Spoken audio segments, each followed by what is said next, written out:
Assalamualaikum warahmatullahi wabarakatuh dan selamat pagi. Okay, apa khabar murid-murid semua? Untuk hari ini kita akan sambung lagi tajuk pada minggu lepas, iaitu unit 7, bentuk muka bumi. Tapi hari ini kita nak kenal pasti pula apakah kepentingan bentuk muka bumi yang telah dipelajari.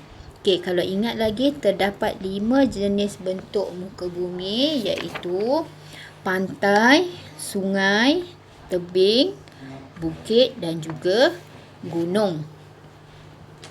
Okey, bentuk muka bumi ni ada 3 kepentingan dia. Antaranya ialah ekonomi, kawasan tadahan air dan juga pelancongan.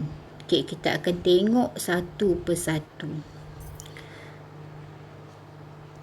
Yang pertama, kepentingannya adalah untuk ekonomi. Okey, tengok gambar yang pertama. Ini adalah kawasan tanah pamah, dijadikan sebagai tempat pertanian. Pertanian ni maksudnya untuk bercucuk tanam lah. Untuk tanam berbagai jenis tumbuhan.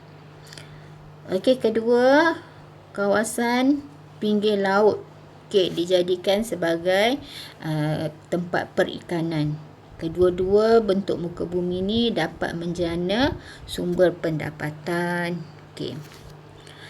Kepentingan yang kedua, sebagai kawasan tadahan air. Bentuk muka buminya adalah tanah tinggi.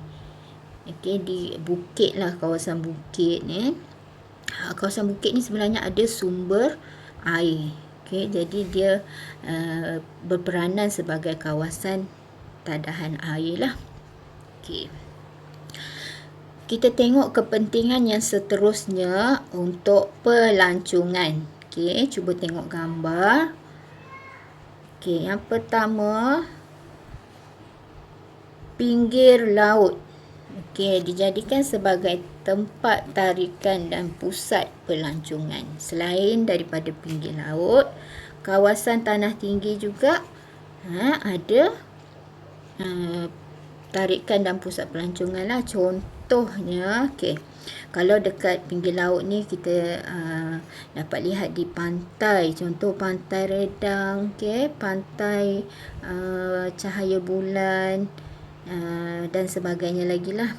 Kawasan tanah tinggi pula contohnya di Genting Highlands, Cameron Highlands dan Pulau Langkawi.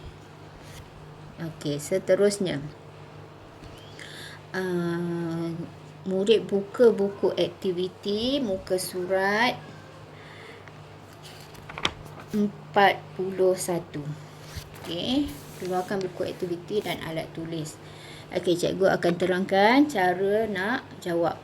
Tulis kepentingan bentuk muka bumi dalam kehidupan. Okey.